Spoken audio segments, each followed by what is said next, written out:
E aí galera, beleza? Estamos aqui para mais uma videoaula, dessa vez a quarta parte da história do Brasil colonial. Vamos falar sobre a economia colonial e a interiorização do território brasileiro.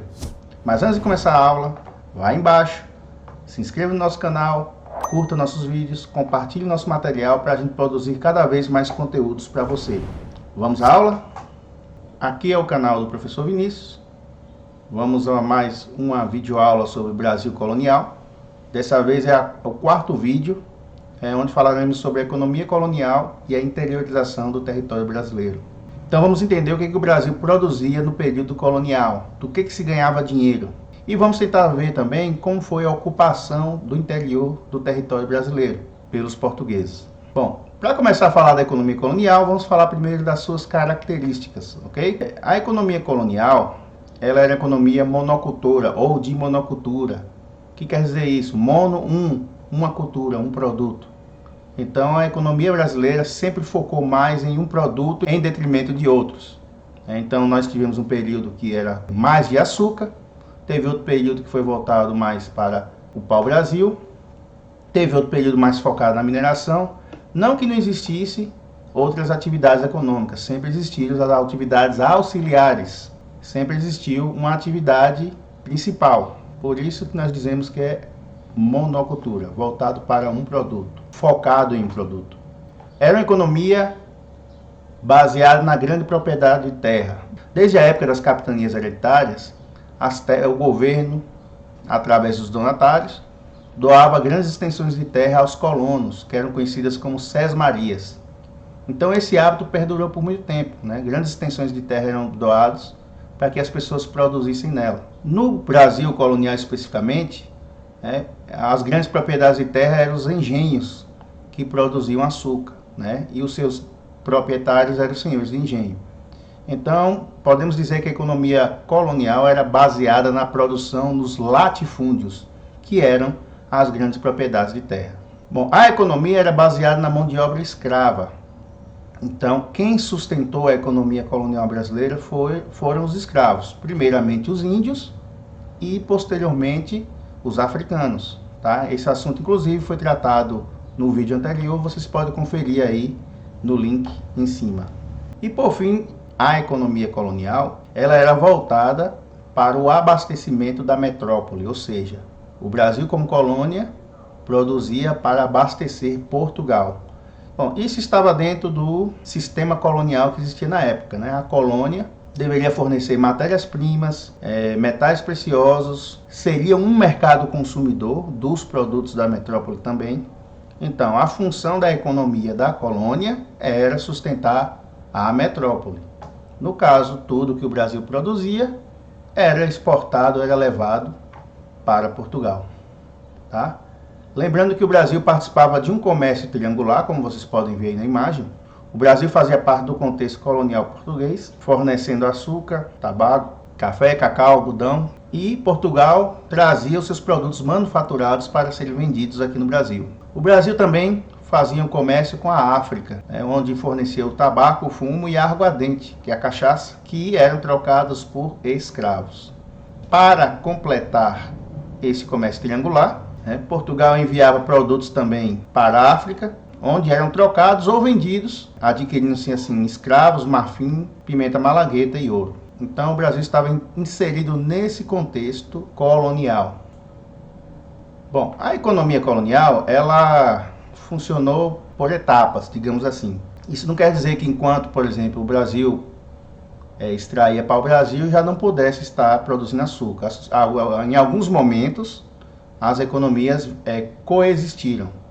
Mas vamos falar especificamente do período de cada uma. Então, o primeiro produto explorado no território brasileiro foi o pau-brasil. Por isso que nós vamos falar do ciclo do pau-brasil. O pau-brasil, para quem não conhece, é uma árvore encontrada no litoral brasileiro e sua madeira avermelhada rende uma tinta que naquela época era usada para tingir tecidos. Então, esse foi o primeiro produto rentável encontrado no território brasileiro. Então o que acontece? O governo português, na época em que os portugueses chegaram ao Brasil, estava mais ocupado, mais preocupado em explorar o comércio de especiarias na Índia. Então ele não se preocupou em explorar o pau-brasil. Então ele terceirizou esse serviço. O monopólio da exploração do pau-brasil foi entregue a Fernando de Noronha, que é esse rapaz que vocês estão vendo aqui na parte de baixo, tá? Então Fernando de Noronha, por 10 anos, explorou a madeira do pau-brasil com o índio. Como é que ele fazia isso? O pau-brasil era adquirido em parceria com os indígenas, como vocês podem ver aqui na imagem, né? Os índios iam para a floresta, já tinham conhecimento do pau-brasil, tiravam os troncos, né, derrubavam as árvores e levavam até os navios portugueses. Então essa parceria entre portugueses e índios gerou uma relação comercial que ficou conhecida como escambo, tá? Uma troca. Como eu havia dito, o índio leva a mercadoria até os portugueses e troca o pau-brasil por mercadorias. Mais especificamente, facões, machados, facas, foices, colares, espelhos. Então, produtos que interessavam aos índios. Porém, essa atividade conhecida como pau-brasil, ela não durou muito tempo, né? Porque a exploração foi muito intensa. E, com o tempo, obviamente, o pau-brasil ficou raro no território brasileiro. Então, a atividade de exploração do pau-brasil terminou acabando. Logo na sequência, tem início no Brasil o ciclo do açúcar. O açúcar foi implantado aqui no Brasil, foi introduzido em 2 capitanias, na época que o Brasil estava sob o sistema de capitanias hereditárias, que foram as capitanias de São Vicente, com Martim Afonso de Souza, e a capitania de Pernambuco. Cabe aqui chamar a atenção para uma coisa, mas por que os portugueses escolheram produzir açúcar no Brasil? Poderia ser qualquer outro produto. Mas por que o açúcar? Bom, são 3 os motivos. Primeiro que os portugueses já tinham experiência no ramo, né? Já se plantava cana e já se produzia açúcar nas ilhas que os portugueses tinham no Atlântico, Madeira, Açores, Cabo Verde. Então, como lá deu certo essa cultura da cana e produção do açúcar, resolveram trazer esse mesmo produto para o Brasil. Viram, e aí já é o segundo motivo, que aqui tinha o clima e o solo favoráveis ao plantio da cana. Ou seja, o clima e o solo brasileiro eram semelhantes ao das ilhas portuguesas do Atlântico. E terceiro, os portugueses precisavam de uma atividade econômica rentável, lucrativa, que rendesse lucros para poder pagar as despesas da colonização do Brasil. Ou seja, quanto mais se plantasse cana, quanto mais se produzisse açúcar, mais geraria lucros e, por consequência, impostos para o governo se sustentar. Então essa era a lógica, né, do interesse português na introdução do plantio da cana e produção do açúcar no Brasil. Bom, o açúcar era produzido nos engenhos. Os engenhos eram grandes propriedades de terra pertencentes aos senhores do engenho. Então vamos entender como é que funcionava. Tá, vamos ver como era a divisão do engenho da propriedade de terra onde se produzia açúcar. Então, em primeiro lugar, nós tínhamos a Casa Grande. Como vocês podem ver aqui, era a residência do senhor do engenho, onde ele morava com sua família e seus capatazes, seus funcionários mais importantes, tá? Aqui temos um exemplo de uma casa grande. Então a casa grande era o local onde o senhor morava, como eu já disse, e também era de onde ele administrava todo o engenho. O engenho também tinha a senzala, que era o local de moradia dos escravos. Aqui temos uma foto de uma senzala, quando ainda existia escravidão no Brasil. E temos a casa do engenho, que é essa parte que vocês estão vendo aqui na imagem. A casa do engenho era o local propriamente dito onde se produzia o açúcar no engenho. Vamos entender como é que se dava a produção de açúcar. Primeiramente, vocês podem ver aqui em cima, tínhamos a plantação de cana, onde os escravos plantavam a cana e depois colhiam e é trazida até a casa do engenho. Na casa do engenho, a cana era colocada no moinho, tá? Então a cana era moída para se tirar o caldo. Bom, aqui na imagem vocês estão vendo um moinho d'água. Esse era um dos tipos de força que movia um moinho, né? Havia também o moinho movido pelo gado e havia um moinho também que funcionava pela força humana. Então, aqui mais de perto o exemplo do moinho, né? Os escravos colocando a cana para ser moída. Assim que o caldo era retirado, ele era levado ao forno, como vocês podem ver aqui na imagem, onde o caldo era fervido até engrossar e virar um melaço. Esse melaço era levado para a casa de purgar. O melaço era colocado em formas para secar e virar torrões de açúcar ou tijolinhos de açúcar, como vocês estão vendo.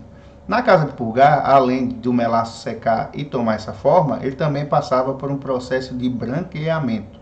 Lembrando a vocês que o açúcar branco é o refinado, mas o açúcar natural é aquele marrom que o pessoal costuma chamar de açúcar mascavo.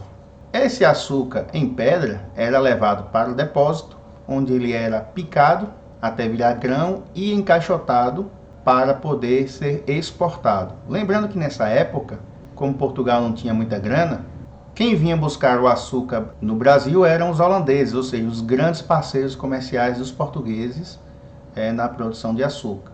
No engenho também tínhamos a capela, como vocês podem ver aqui na imagem. A capela onde morava o padre, ou então o padre vinha da vila ou cidade mais próxima para fazer os trabalhos religiosos, missas, batizados, confissões, casamentos. Em algumas épocas do ano eram realizadas missas na capela do engenho. Então, gente, na maior parte do período colonial, a economia brasileira era baseada na produção do açúcar. Foi o grande produto, né, que alavancou a economia brasileira nessa época. Mas lembrando a vocês, alavancar em termos, né, porque tudo que o Brasil produzia, como já havia dito aqui, ia para a metrópole ou ia, no caso, para o parceiro da metrópole, que era a Holanda.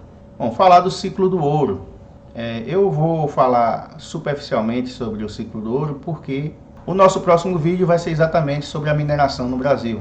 Mas o ouro e o diamante aqui no Brasil foram encontrados na região de Minas Gerais. Lembrando que desde quando os portugueses chegaram aqui, a prioridade deles era encontrar metais preciosos, tá? Mas levou mais de século para que o ouro fosse encontrado em grandes quantidades. Então esse ouro foi encontrado na região que hoje é Minas Gerais. Posteriormente também foi encontrado os diamantes. E o ouro, a riqueza produzida dessas minas, trouxe grandes transformações para o Brasil colônia. Transformações políticas, porque os portugueses passaram a controlar com mais rigidez a colônia brasileira para se aproveitar dessa riqueza. A capital do Brasil, que era Salvador, foi transferida para o Rio de Janeiro, por ficar mais próximo da região das Minas.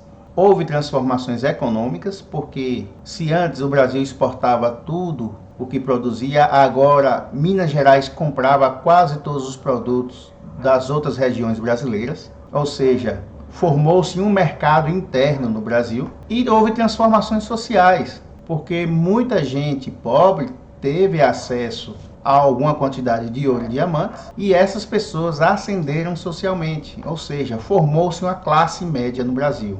Então a exploração do ouro e diamantes trouxe grandes transformações para a colônia brasileira. Vamos falar agora da interiorização da colônia brasileira. O que quer dizer isso? Bom, vou mostrar aqui o mapa para vocês. Os portugueses, eles basicamente ocuparam apenas o litoral brasileiro. Vocês veem que as primeiras cidades e vilas surgiam somente no litoral. Bom, por que isso? Porque naquela época não havia estradas no interior, era difícil se locomover pelo interior do Brasil, era muito mais fácil circular pelo território brasileiro, pelo litoral, pelo mar. Com o passar do tempo isso começou a mudar, né? Então o primeiro agente de interiorização do Brasil foi a pecuária, a criação de bovinos, de gado. Como vocês veem aqui na legenda, a pecuária ela começou próximo à capital, que era Salvador. Para quem assistiu a nossa primeira aula, vocês viram que os primeiros rebanhos de gado foram trazidos para o Brasil pelo primeiro governador-geral do Brasil, Tomé de Souza. Então, como Salvador era a capital, era a primeira cidade, veio também o primeiro rebanho para abastecer a capital, com couro, com carne, com leite.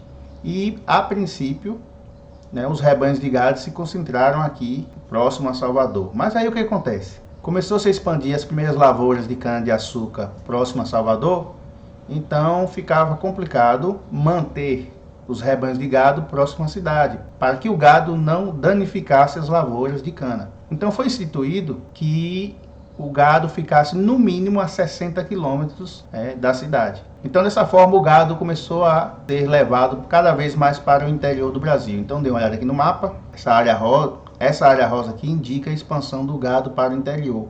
E como vocês veem aqui no mapa direitinho, o gado começa a seguir o entorno dos rios, principalmente o Rio São Francisco. Ora, por que isso acontecia? Bom, primeiro que o rio oferecia a água necessária para a sobrevivência do gado. E também próximo ao rio era onde tinha pasto para que o gado pudesse comer também.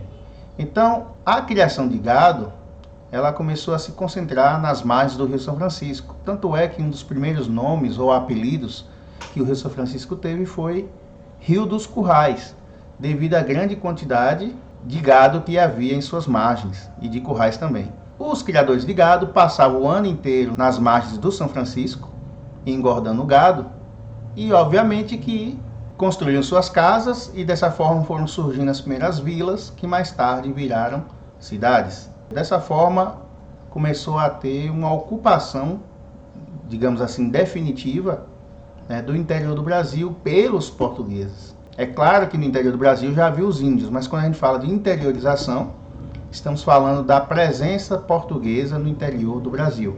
Já que até então, como eu havia dito, eles se concentravam apenas no litoral brasileiro devido à facilidade de transporte. O segundo agente de interiorização foram os bandeirantes. Os bandeirantes eram pessoas simples que viviam armadas e faziam seus serviços de acordo com quem pagasse. Os bandeirantes se concentravam aqui em São Paulo, na cidade entre São Paulo e São Vicente, onde já era muito comum o tráfico de escravos indígenas. Só que com o tempo, fugindo da escravização, os índios foram cada vez mais para o interior do Brasil. Os paulistas começaram a ir ao interior do Brasil em busca dos índios, caçar os índios para serem escravos. Essa movimentação dos paulistas ficou conhecida como bandeiras, porque os paulistas que faziam esse tipo de serviço eram chamados de bandeirantes. Então, com a crescente produção de açúcar, era necessário ter muitos escravos, então os bandeirantes começaram a ser pagos para ir ao interior caçar índios para escravizá-los. Mas eles não eram pagos somente para caçar índios, eles também eram pagos para ir atrás de metais preciosos. Bom, só lembrando que graças à ação dos bandeirantes, foram encontradas as minas de ouro e diamantes no interior do Brasil, na região de Minas Gerais, como eu já citei aqui, e devido a essa descoberta de ouro, o fluxo de pessoas que passaram a ir para essa região foi gigantesco. Para vocês terem ideia, por causa da mineração, a região de Minas Gerais aumentou de 300 mil para 3 milhões de pessoas em apenas 100 anos. Então isso foi resultado, primeiramente, da descoberta do ouro e diamante pelos bandeirantes, e a mineração em si atraiu muita gente, ajudando a povoar o interior do território brasileiro. Eu vou falar mais um pouco sobre isso quando eu falar da mineração na nossa próxima aula. Além dos bandeirantes, quem também ajudou na ocupação do interior do Brasil foram as monções. As monções é basicamente a mesma coisa dos bandeirantes, só que em vez de circular pelo interior do Brasil a pé, as monções era a circulação pelo interior do Brasil pelos rios. Ou seja, o pessoal saía de São Paulo, pegava o Tietê já liga no outro rio, e o pessoal ia bater até região que hoje é Cuiabá, Mato Grosso do Sul, em busca de peles de animais, em busca de índios, escravizados. Buscavam essas mercadorias, mas também levavam o que era necessário para essas regiões. Então começaram a surgir as primeiras cidades no interior, na região de Mato Grosso do Sul, graças às monções, que nada mais eram que expedições exploratórias ou expedições comerciais que iam para o interior do Brasil através dos rios. E temos também a ação dos jesuítas. Os jesuítas foram agentes de interiorização do Brasil porque eles iam catequizar os índios. Os jesuítas, a princípio, ficaram no litoral, nas cidades litorâneas, nas vilas litorâneas, mas a partir do momento em que os índios fogem para o interior, fogem dos portugueses para o interior, é necessário que os jesuítas também vão ao interior do Brasil para catequizar os índios, ou seja, converter os índios à religião católica. Mas como eu disse a vocês em outros momentos, os jesuítas perceberam que era mais fácil catequizar os índios desde quando eles eram crianças, e por isso fundaram escolas. E dessas escolas surgiram cidades. O exemplo mais clássico é a cidade de São Paulo, que surgiu graças ao Colégio São Paulo de Piratininga. É um colégio de jesuítas que catequizava ou convertia os índios ao catolicismo. E ao redor desse colégio surgiu a vila, que mais tarde seria a cidade de São Paulo. Os jesuítas também fundaram as missões, que eram colônias em que eles moravam junto com os índios, também com o objetivo de catequizar os índios, mas de certa forma estava iniciando um tipo de povoação no interior do Brasil. E aí galera, beleza? Espero que tenham gostado demais dessa aula. Na próxima aula estarei falando da última parte do Brasil colonial, que é a mineração. Conto com a audiência de vocês, tá bom? Mas antes de sair, vai embaixo, se inscreva no nosso canal, curta nossos vídeos, compartilhe nosso material para a gente produzir cada vez mais conteúdos para vocês, ok? Até a próxima!